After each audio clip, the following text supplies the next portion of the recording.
रायगड जिल्ह्याच्या पालकमंत्री पदासाठी भरत गोगावले आग्रही असताना आदिती तटकरे यांची वर्णी लागली आहे। यावर गोगावलेंनी प्रतिक्रिया दिली आहे। पालकमंत्री पदाबाबतचा निर्णय अनपेक्षित आणि मनाला न पटणारा आहे। या संदर्भात वरिष्ठांशी चर्चा झालेली नाही, तरीही आमचे नेते एकनाथ शिंदे जो निर्णय घेतील तो आम्हाला मान्य असेल असं गोगावलेंनी म्हटलंय।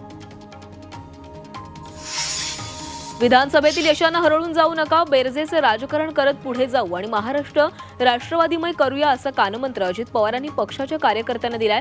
विधानसभेत लाडक्या बहिणींसोबत जनतेनं महायुतीला स्वीकारल्याचा पुनरुच्चारही त्यांनी शिर्डीतल्या अधिवेशनात केलाय।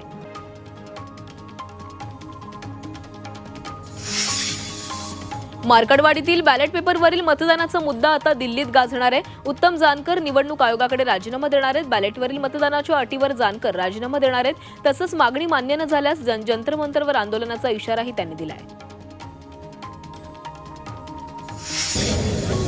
पारनेरचे माजी नगराध्यक्ष विजय औटींना पोलिसांनी रोखलंय। विजय औटी अजित पवारांच्या भेटीला आले असताना शिर्डीत अधिवेशन स्थळाच्या गेटवर त्यांना रोखण्यात आलं। त्यांच्याकडे प्रवेश पास नसल्यानं त्यांना रोखल्याची माहिती मिळते।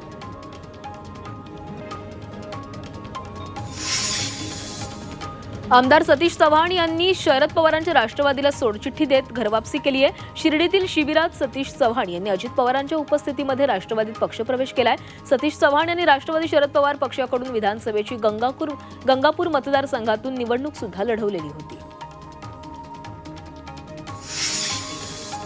नायलॉन मांजा वापरणाऱ्यांवर नाशिक पोलिसांनी जशी कारवाई केली तशी राज्यभर होईल असं विधान महाजन यांनी केलंय। तसंच नायलॉन मांजामुळे एकाचा मृत्यू झाला, त्याच्या कुटुंबाला मदत करणार असल्याचंही त्यांनी आश्वासन दिलंय। पंतप्रधान नरेंद्र मोदींच्या हस्ते स्वामित्व योजनेचं ऑनलाईन पद्धतीने उद्घाटन करण्यात आलं। नंदुरबारमध्येही या कार्यक्रमाचं आयोजन करण्यात आलेलं होतं। कार्यक्रमाला केंद्रीय राज्यमंत्री रक्षा खडसे उपस्थित होत्या। योजनेमुळे ग्रामीण भागाच्या विकासाला चालना मिळणार असल्याचं प्रतिक्रिया खडसेंनी दिली आहे। यवतमाळमध्ये आदिवासी विकास मंत्री अशोक उईके यांच्या हस्ते स्वामित्व योजनेचं सनद वितरणाचा कार्यक्रम झाला। सुरुवातीला योजनेचं सादरीकरण झालं आणि नंतर पंतप्रधानांच्या हस्ते ऑनलाईन सनद वितरण करण्यात आली। यात प्रातिनिधिक स्वरूपात 10 मालमत्ताधारकांना मिळकत पत्रिका देण्यात आली। वाल्मिक कराड आणि विष्णू साठे यांच्या जामीन अर्जावर 20 जानेवारी रोजी पुढील सुनावणी होणार आहे। आरोपीच्या वकिलानं तारीख पुढे मागितल्यानं न्यायालयानं वाढीव तारीख दिली आहे। खंडणी प्रकरणात कराड आणि साठे यांनी जामिनासाठी अर्ज केला होता।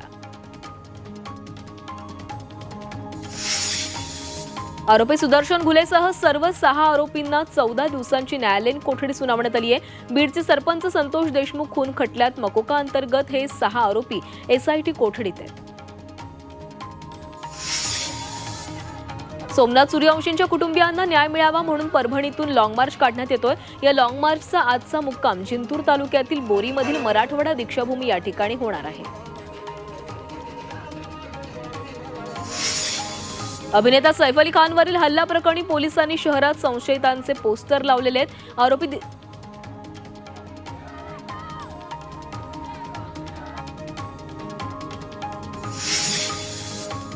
अभिनेता सैफ अली खानवरील हल्ल्याप्रकरणी एका संशयिताला छत्तीसगडच्या दुर्गमधून ताब्यात घेण्यात आले।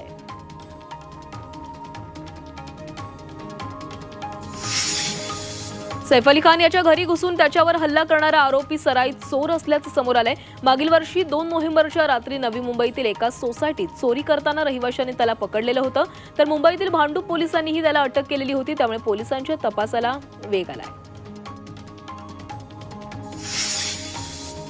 झिशान सिद्दीकी यांनी मुंबईतील ढासळलेल्या कायदा सुव्यवस्थेवर बोट ठेवलंय। वांद्रे परिसर पूर्वी इतका सुरक्षित नसल्याचं मतही झिशान सिद्दीकी यांनी यावेळी बोलून दाखवलंय। सोबतच्या यावेळी झिशान सिद्दीकी यांनी सिद्दीकींच्या हल्ल्याला धार्मिक रंग देणं चुकीचं असल्याचं म्हटलंय।